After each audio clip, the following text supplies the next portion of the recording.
English methodology. Aspects of English.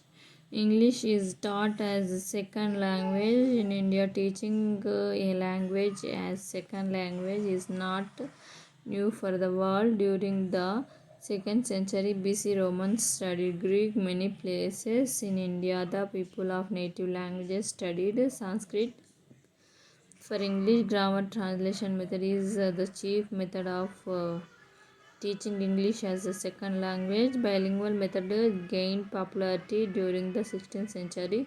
Joseph Webb was responsible for the introduction of spoken English in English teaching, which is then called communicative English. Joseph Webb Joseph Webb అనే అతను spoken English communicative English అని గుర్తుపెట్టుకోవాలి. Next the broad mass of English vocabulary evolved with conventionalized spellings by middle of 17th century. The famous Macaulay's Minute recorded on 2nd Feb 1835 proclaimed the official language policy of the British government. It aimed Indian educated to be Indian is blood and color, but English is taste in opinion in moral and intellect. The aim of teaching English during the pre-independence era is prepare clerks and officials to help the British rule. The Macaulay's policy was consolidated in the Woods Dispatch 1854. Lord Curzon's University Commission 1902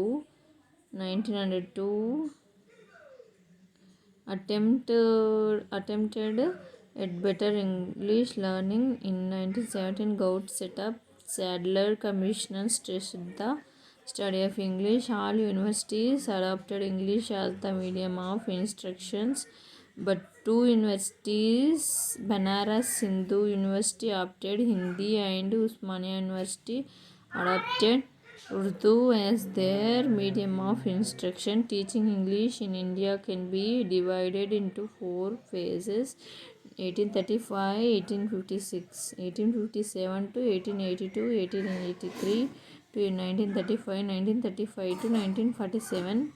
The teaching of English included the teaching of pronunciation, vocabulary, reading, writing, grammar, and composition. Besides, translation was taught as a separate skill. Dictation was an important tool. 1857-1882. The teaching of English began in the 3rd year of schooling in all English schools. Some common standards of examination were fixed in January 1868. The use of blackboard was suggested. Teaching grammar involved teaching the rules of grammar. 1883-1935. This is the beginning of textbooks. In 1901, textbooks which were approved by the government in the 4th St. George Gazette of 1903 were published. For the first time, the oral approach of teaching is discarded, and teaching of conversation is encouraged. Certain principles like gradation, simple to complex, easy to difficult, were introduced. The popular concept language through literature was first tried out in 1890s in Madras Presidency. It was the period of grammar translation method. In this method, teaching begins with rules, isolated vocabulary items, paradigms, and translation. Henry Sweet and Jesperson introduced direct method to replace grammar translation methods in European countries, and H. Sharp, the then Director of Public Instruction, East Bengal and Assam introduced in India.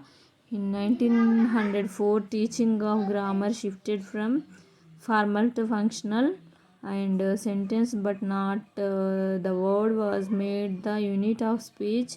Curriculum was also adopted accordingly. Library periods were introduced. Mitchell West critically examined the direct method and concluded that the method was not suitable for Indian learners where there is lot of influence of native languages. His method is mainly intended Indians to read English well. He constructed a complete series of English reading books and introduced the vocabulary of 5,000 commonly used words. Despite of his efforts, the direct method was still in use for most of the schools.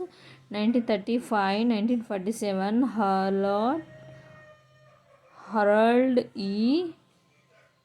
Harold Palmer introduced the order of language skills: listening, speaking, reading, and writing. Instead, the integration of psychology, linguistics, pedagogy in teaching almost at the same period.